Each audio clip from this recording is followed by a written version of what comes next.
Well, you've heard all the phrases. You know them better than I do. The ones that say you only go around once, you have to give it your very best and do everything for yourself, seek all the pleasure you can, go for the gusto, have it your way, the whole 9 yards of those. Instant gratification, that is in today, and it has been for a decade or two in our culture, and we've gotten really good at instant.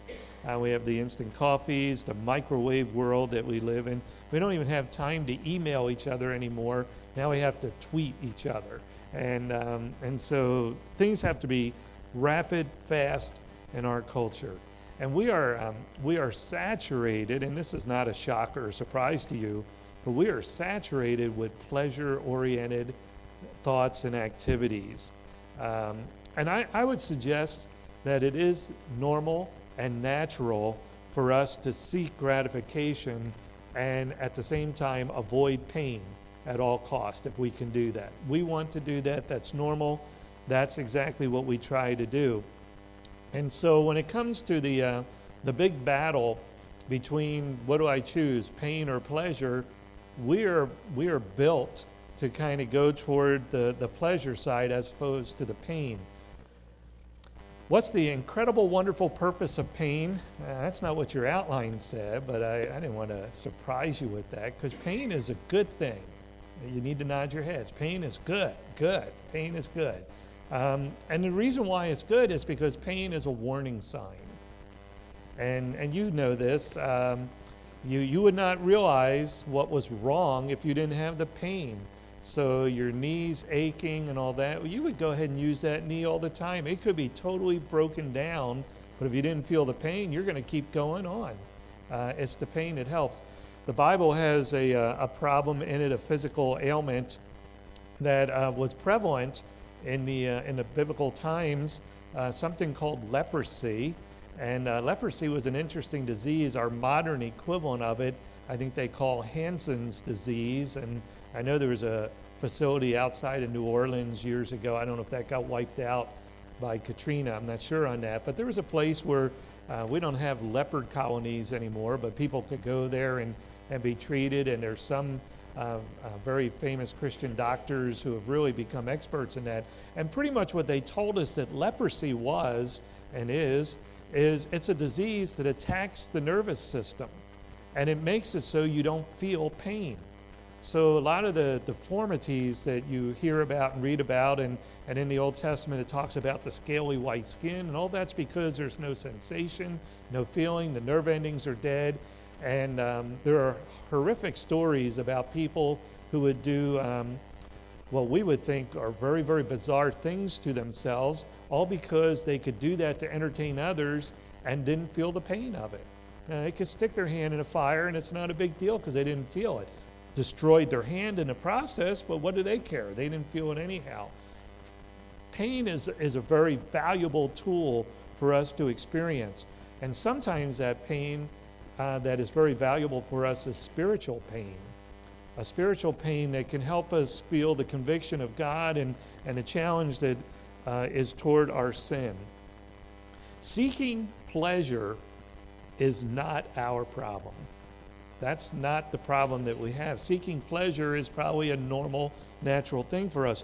Our problem is seeking pleasure in all the wrong places and doing the things the wrong way.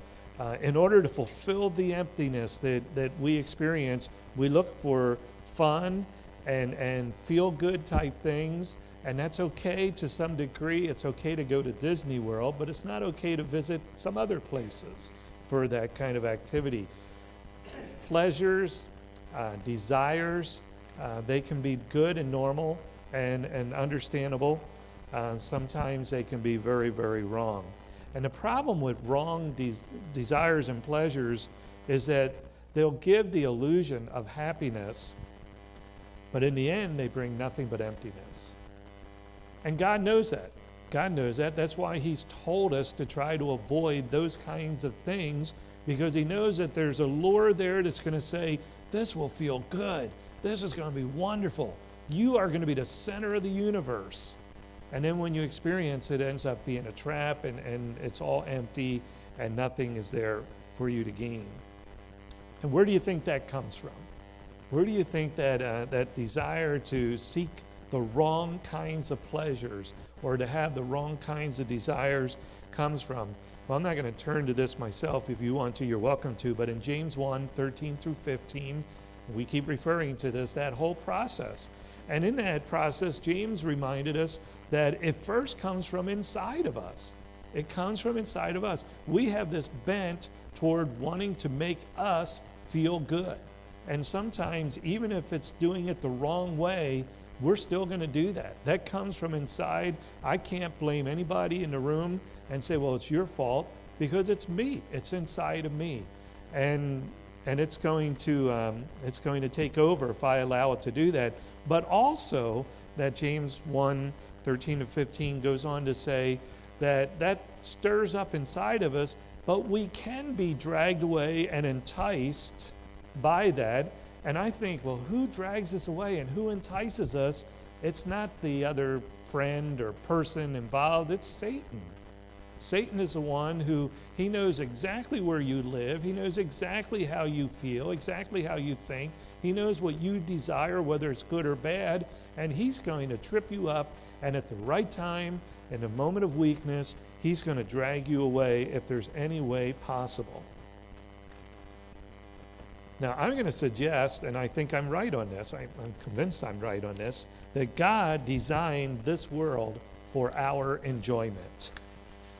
God made this world for us to enjoy.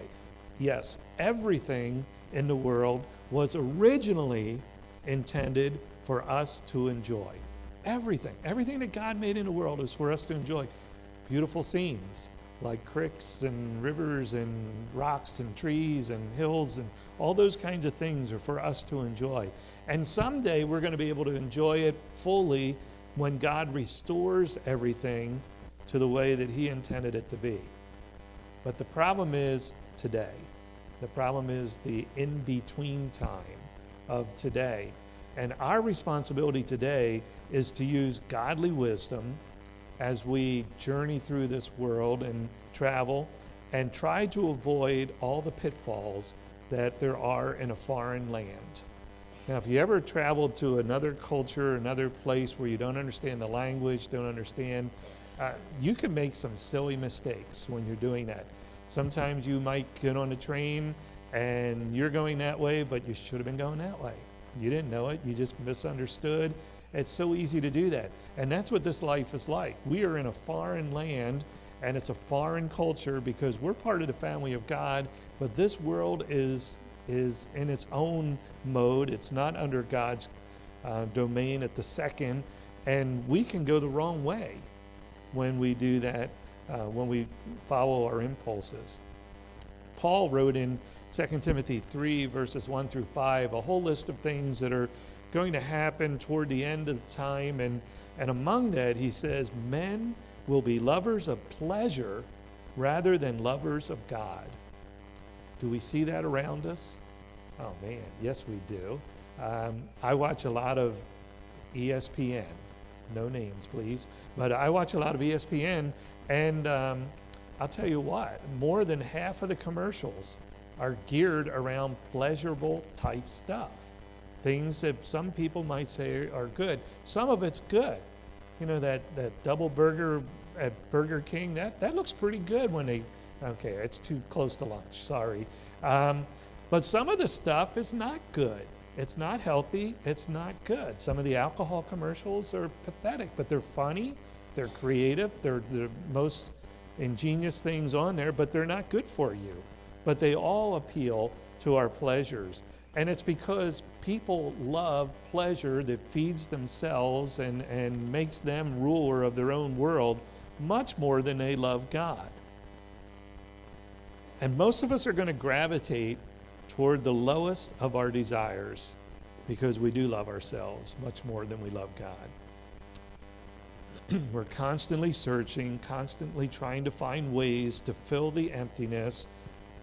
And it's an emptiness that in reality only God's able to fill.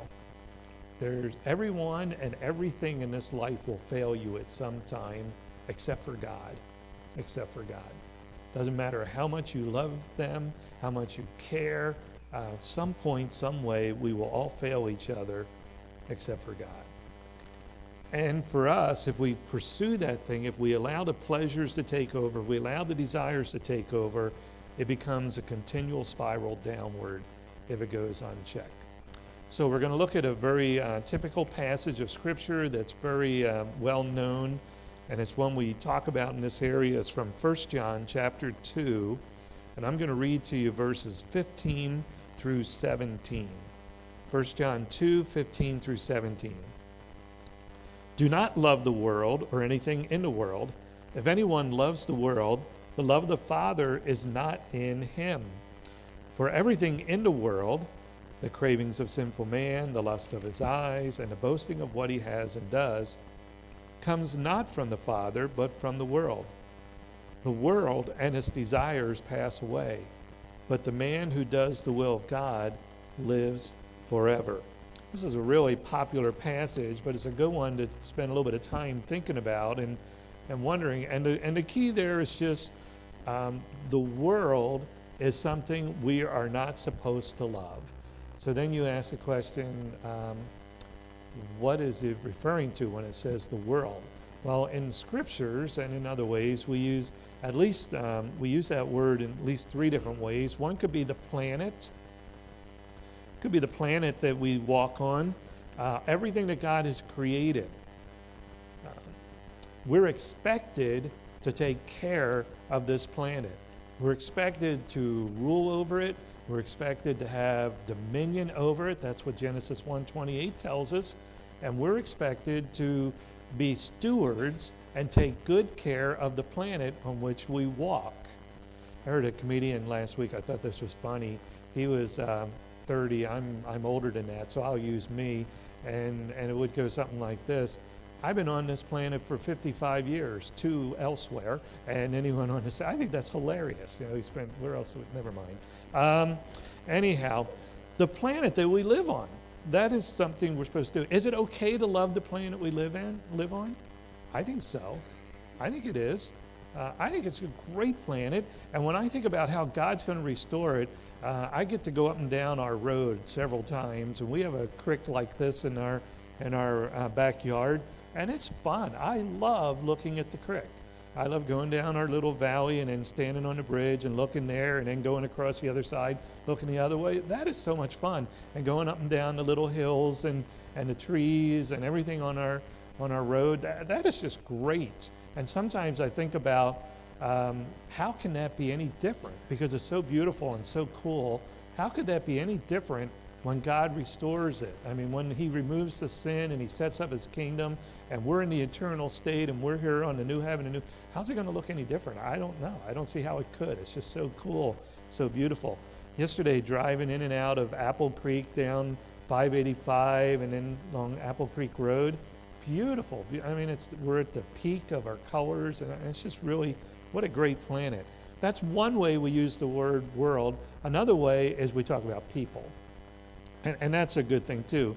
John 3:16, you may have heard of that or seen it at a football game. God loves people. He loves all the people. He doesn't always love the way the people are behaving or what they're doing or the directions they're going. And he will set himself up against certain people. But God loves them. And he sent his son to die for all of them. He sent his son to make a payment that absolutely every single one could lay claim to and benefit from. And when some people disobey God and they go in the wrong directions and they pursue their own selfish desires, God is grieved by them. When they fail God, God grieves over that. I think it's okay to love this world, the world of people, because God does. God loves the world of people, and he has to. He has to. They need it. But there's another way that the word is used, and I think this is the one that we're looking for. It's the one of the world system. It's translated, the Greek word, and you know the word, it's cosmos. You know, we use that word a lot in our culture. The world system. It's the values and the attitudes of this world. And today, Most of those have abandoned God and they left him out. That's our world system. Our world system is doing everything we can attitudinally, everything we can value-wise to exclude God and to make ourselves the center of this world. Now, it's not unusual. You could say, well, that doesn't seem like the way we use the word world, but we do. We talk about the world of science, the world of art, the world of sports, and the world of, in this sense, of attitudes. It's a world system. And they're going to assign high value to things that God would say are not good, not valuable. In fact, some things that God has even condemned. Well, I could just see, not in this audience, but I could see somebody in some audience standing up and saying, well, you see, that's the problem. That's the problem. God just doesn't get it. He doesn't know what's fun and what feels good. And I would say, well, excuse me, but perhaps you don't get it. God is the one who created everything. He's the potter, you're the clay. What makes you think you know more than God as to what is good and what is fun and what is enjoyable? He designed this world and even the things in it, whether you like them or not, whether they go the way you want them to or not. God knows what is best. And therefore, he gives us guidelines to help us stay within the parameters of what is best and what works best for us. And the sooner we understand that, the sooner that we're going to be able to align ourselves according to the rules that work, and the better life will go for us. No, by the way, verse 17 there says that this world system will not last forever. So all these things that people say are so enjoyable and so pleasurable and go for the gusto, if they're outside the boundaries of God, they're not good. They don't help you. They don't help your life in any way. They hurt you. They pull you down, and they're not going to last. They're going to be destroyed in the end anyhow. Well, this world system is what's in control today. Now, there's problems with that. There's problems with the world system or with the cosmos of today, at least a couple of them. One problem is it's controlled by Satan. 2 Corinthians 4:4 tells us that Satan is the god of this world. And he is. He is. Does that mean he's over our God? No.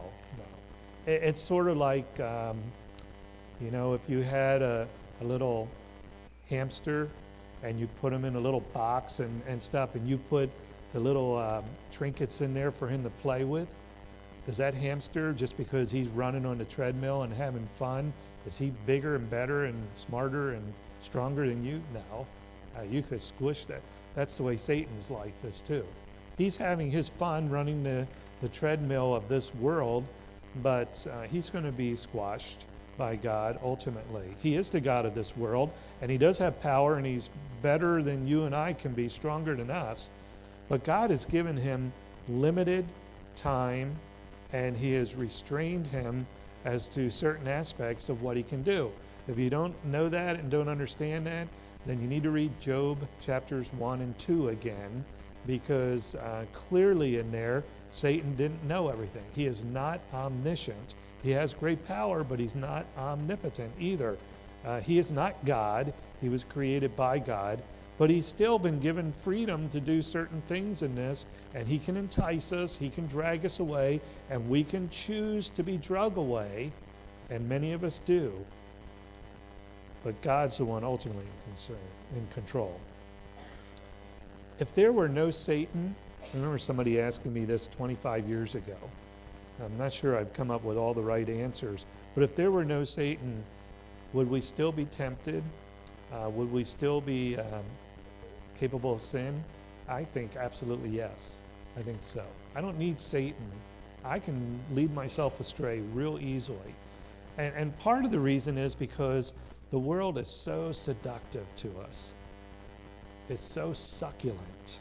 The pleasures of this world are just so, they can inflame us. We would really love to have that. And the way the world packages itself is as if it's natural. It's natural to do this. It's natural to want this. It's natural to go in these directions.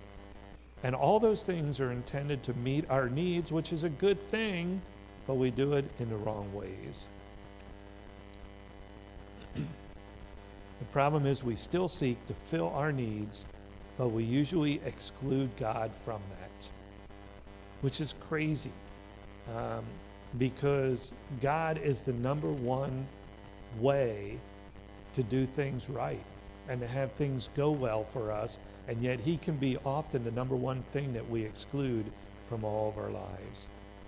And sometimes, even when we try to include God, we can still be led astray and fail. That's possible.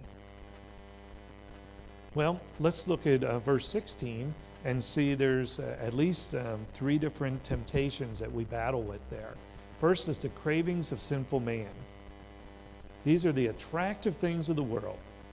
They give us an illusion of fun and fulfillment, but yet they're going to leave us very, very empty and very unfulfilled. And yet those are things we crave. Even sometimes when we know absolutely that it's wrong, it's going to hurt us, there's no good ending to this story, we can still seek that out. In the end, they rob us of the joy that can only come from walking with the Lord. Jesus told us in Mark chapter 8, he asked some questions. He said, what good is it for a man to gain the whole world and yet forfeit his soul? Or what can a man give in exchange for his soul? What is there out there that is so great that it's worth giving up all of eternity for? There's nothing. There's nothing out there in exchange. You know, how valuable is a human soul? I mean, we think that the human life is pretty valuable. We will protest and argue and do everything we can as long as we live to defend that human life is very precious, very valuable. And when people get into situations where they've been, something wrong has happened to them, lawsuits, I mean, the courts have a heyday trying to figure out how valuable is that person's life in exchange for what has happened to them. There's no price tag you can put on a physical life, let alone the spiritual, eternal life. How can you do that? Jesus is saying, you know, what is there out there that's worth sacrificing eternity? There's absolutely nothing. The world's going to try to convince you and me that following God is no fun. Trying to please God is no fun. The fun is in pleasure and sin, but the world is wrong. Pleasure will always compete with our love for Jesus Christ. Another problem that we have is the lust of the eyes. I think almost every time I've ever read that, I always think of sensual temptations. And there are plenty of those around. And we've discussed some of those the last couple times. But probably and definitely this means even more than that, just the sin of covetousness. Just the things that your eye sees and your eye wants. It wants it. You know, there's a great looking candy bar sitting out there and I just got to get that. And I know that's a little bit silly, but that's the kind of problems that we have. Erwin Lutzer said, our problem is not that we consume to live, but that we too often live to consume. That we're really after everything we can get.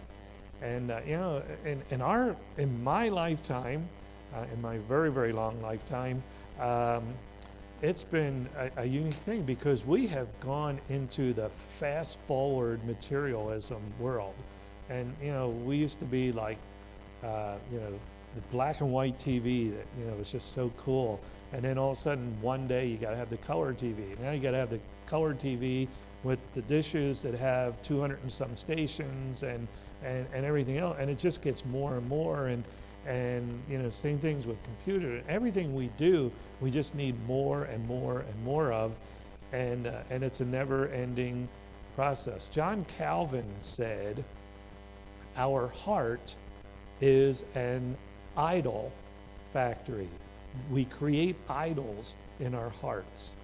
They may not be idols, and what is an idol to me may not be an idol to any of the rest of you. But my heart can make it be that way, and it can take me over. We're constantly trying to find things to set our affections on, and it's not always the things of God, and that's not good. The third thing that John reminds us of is the boasting of the things that we have and the things that we do. Once again, centered around us. Once again, crowning ourselves as king of our lives. The entire world revolves around me. I remember when I was studying in college, and it must have been child psychology class, I'm not sure what, but Dr. Fish, our professor, who was renowned in his field, he was really outstanding, but he made the statement, something to the effect of, everybody's born believing that the world revolves around them. You know, you cry, you want your mommy's milk, you want your diaper changed, you want all that. And then he said, most of us outgrow that by about 6 months old. Well, since then, I have thought many, many times, and I thought, that guy's in his 80s and he hasn't outgrown it yet, you know. And there's lots of people, I probably haven't either. I mean, there's lots of us that have to learn to get over that the world does not revolve around us. Sometimes, even the things we do good, we do in order to promote ourselves. You ever thought about that? There's sometimes you do things that are good and right, and somehow we use that to promote ourselves. Well, when you look at these things, the cravings, the lustings, the boastings, you can start saying, okay, I see it coming. Yeah, I know where Pastor Bud's going. Now we're going to talk about denial. Are we talking about denial? I mean, denial, is that what we're talking about here? Sort of. Self-denial. Are there any good examples of that? Anybody who can be an encouragement to us that we can know what exactly to do? Well, in Hebrews 11, you can read this later, 24 through 27, it tells us about Moses and his faith, and it says that he chose God rather than enjoy the pleasures of sin for a little while. He chose to follow God rather than the pleasures of sin. Well, you know, what Moses lived thousands of years ago. What could he have had? Well, Moses was number 2 in the Egypt dynasty. He was a right-hand man to Pharaoh. He could have anything he wants.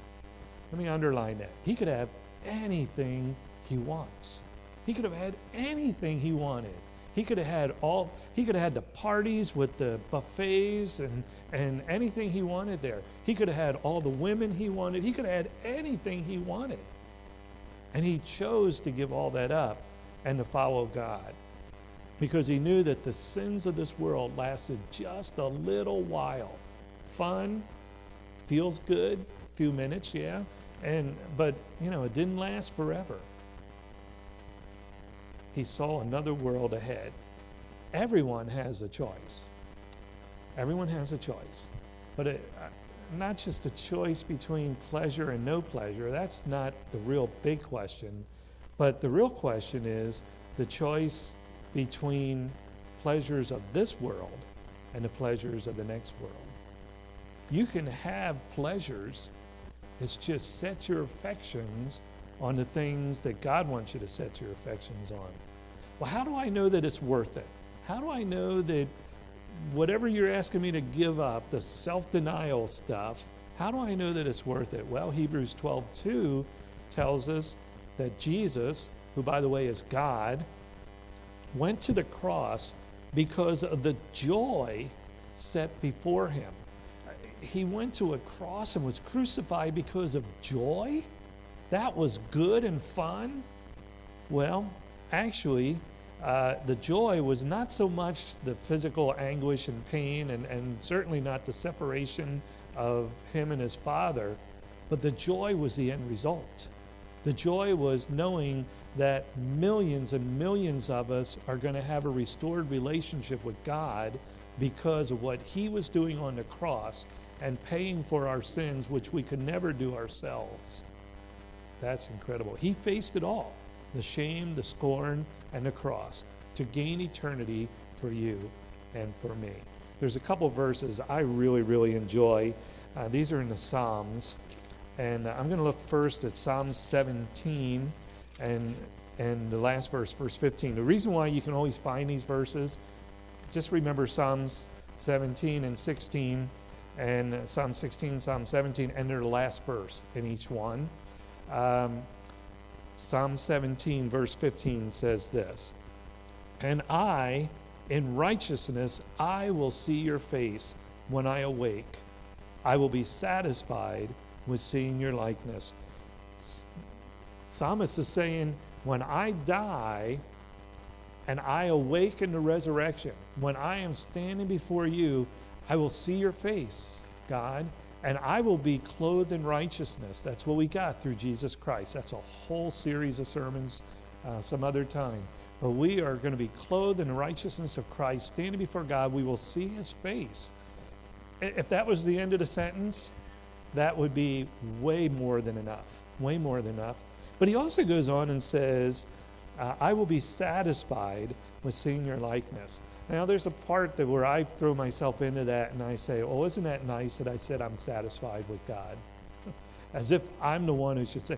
But another way to look at that is everything that I craved, everything I longed for, every good and perfect desire of this life, now it's going to be satisfied when I stand in the presence of God. Everything that you have ever longed for, anything you've ever longed for will be fulfilled at that moment when you stand before God. Let me read you the last verse of Psalm 16. It says, "You have made known to me the path of life. I found a way to live and salvation. You will fill me with joy in your presence." Great, there's going to be joy with eternal pleasures at your right hand. When we're in the presence of God, there will be eternal pleasures.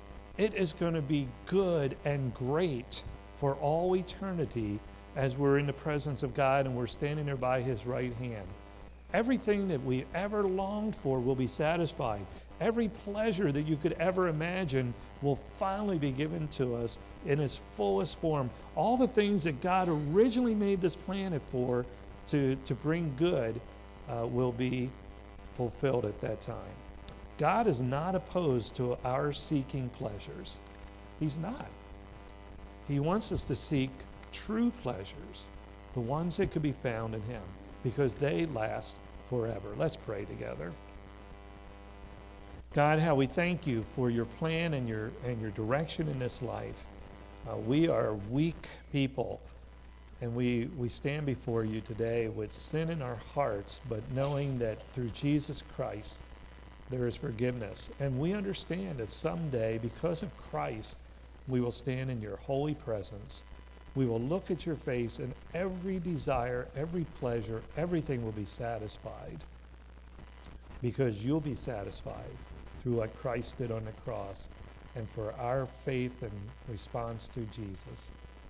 God, I just pray that you would help us to be encouraged and strengthened in the days ahead to live in a way that is deserving to be those of the children of God, to be able to live in a way that brings honor and glory to Jesus Christ our Lord. And we ask it in his name. Amen.